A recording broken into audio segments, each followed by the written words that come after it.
Oke,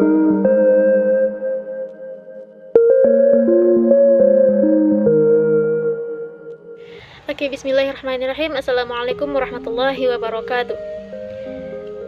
Saya perwakilan kelompok 10 dari mata kuliah Tafsir Manajemen Dakwah akan menjelaskan sedikit tentang urgensi dakwah menurut Al-Quran.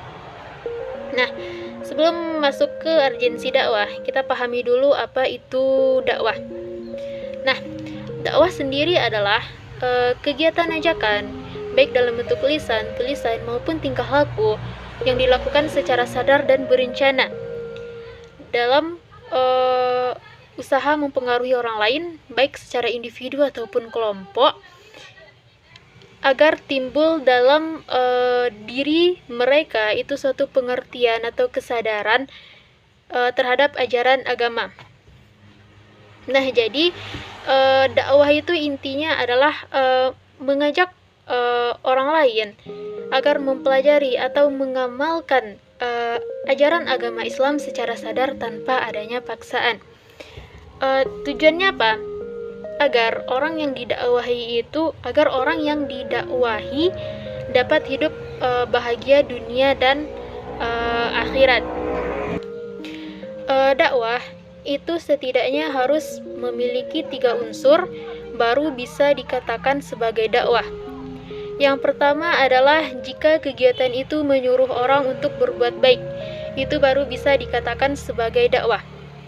Yang kedua, jika kegiatan itu melarang orang untuk berbuat keburukan.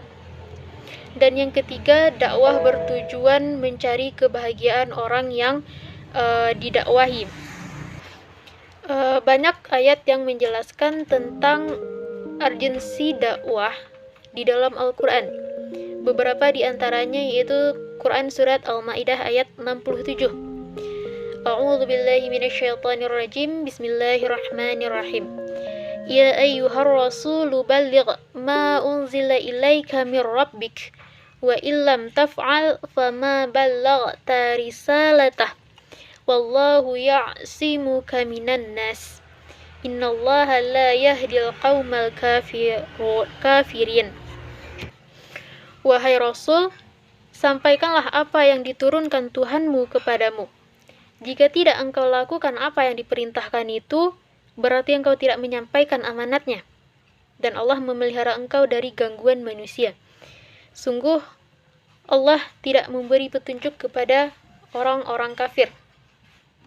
Nah, ayat ini menjelaskan tentang tugas yang dipikulkan Allah Subhanahu wa Ta'ala kepada Rasulnya Nabi Muhammad SAW.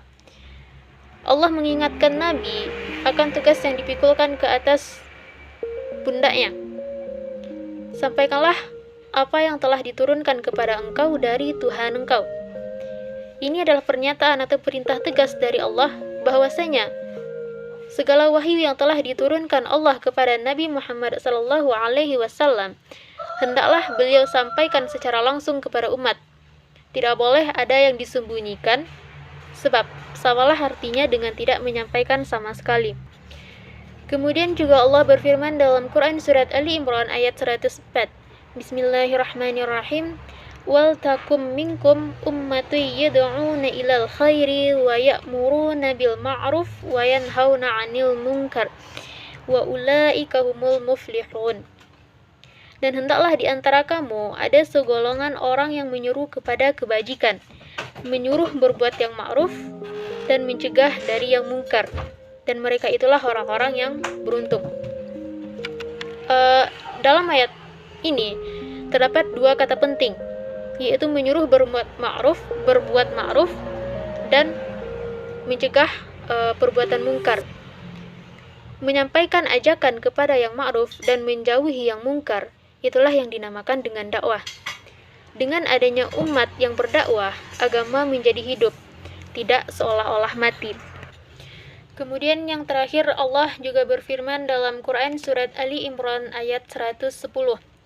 Bismillahirrahmanirrahim. Kuntum khaira ummatin ukhrijat linnasi ta'muruna bil ma'ruf wa tanhauna 'anil munkar wa tu'minuna billah. Walau amana ahlul kitab lakana khairan lahum minhumul mu'minun wa aktsaruhumul fasiqun.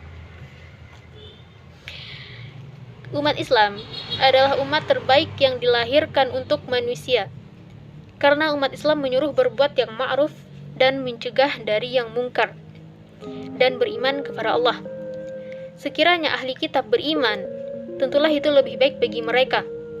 Di antara mereka ada yang beriman, namun kebanyakan dari mereka adalah orang-orang fasik. Nah, ayat ini menjelaskan bahwa umat Islam adalah sebaik-baik umat yang dikeluarkan antara manusia di dunia ini. Kenapa sebaik-baik umat? Karena umat Islam memenuhi 3 syarat. Yang pertama yaitu amar ma'ruf, yang kedua nahi mungkar, dan yang ketiga iman kepada Allah Subhanahu wa taala. Kekurangan iman kepada Allah menghilangkan keberanian untuk melakukan amar ma'ruf nahi mungkar. Dan jika keberanian ini tidak ada lagi, umat Islam tidak akan terhitung sebagai sebaik-baik umat. Nah, maka selama amar ma'ruf nahi mungkar masih ada, selama itu pula Islam akan masih tetap hidup dan memberikan hidup. Dan selama itu pula lah umat Islam akan menjadi sebaik-baik umat yang dikeluarkan antara manusia. Ada syarat-syarat yang harus diperhatikan oleh seorang muslim yang akan turun ke lapangan dakwah.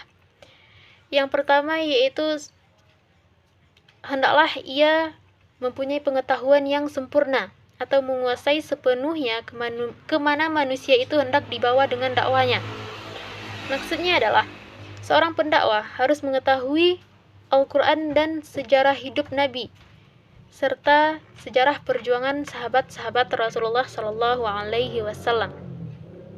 Yang kedua, orang yang berdakwah harus berpengalaman tentang keadaan umat yang akan dilakukan dakwah kepadanya.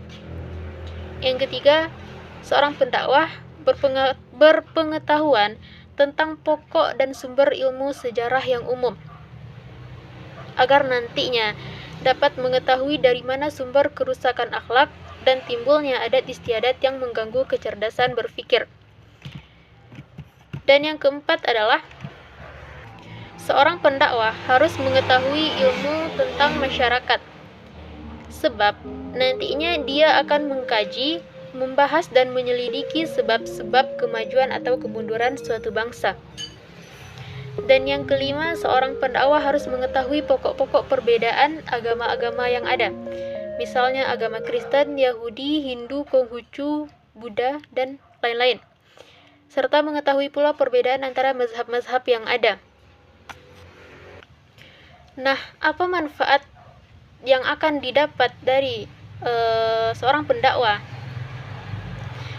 Orang yang berdakwah itu akan mendapatkan banyak sekali manfaat. Di antaranya yang pertama yaitu mendapat pahala yang besar. Kenapa? Karena meneruskan tugas mulia para nabi, tentunya kita akan mendapatkan pahala yang sangat besar dari Allah Subhanahu wa taala.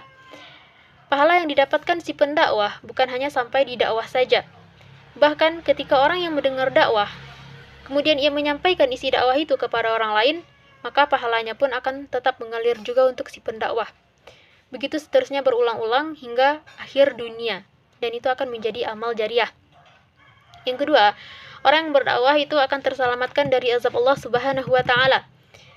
Sebagaimana itu yang terdapat dalam Quran surat Al-A'raf ayat 165 yang artinya adalah maka setelah mereka melupakan apa yang diperingatkan kepada mereka, kami selamatkan orang-orang yang melarang orang berbuat jahat, dan kami timpakan kepada orang-orang yang zalim siksaan yang keras, disebabkan mereka selalu berbuat fasik. Dan yang ketiga, orang yang berdakwah itu adalah jalan menuju khairu ummah. Apa itu khairu ummah? Khairu ummah adalah umat terbaik yang pernah ada. Rasulullah Shallallahu Alaihi Wasallam telah berhasil mengubah masyarakat jahiliyah menjadi umat terbaik sepanjang zaman dengan dakwahnya. Beliau juga terus mencetak para penerus dakwahnya untuk membentuk basis dan cikal bakal masyarakat terbaik di Madinah.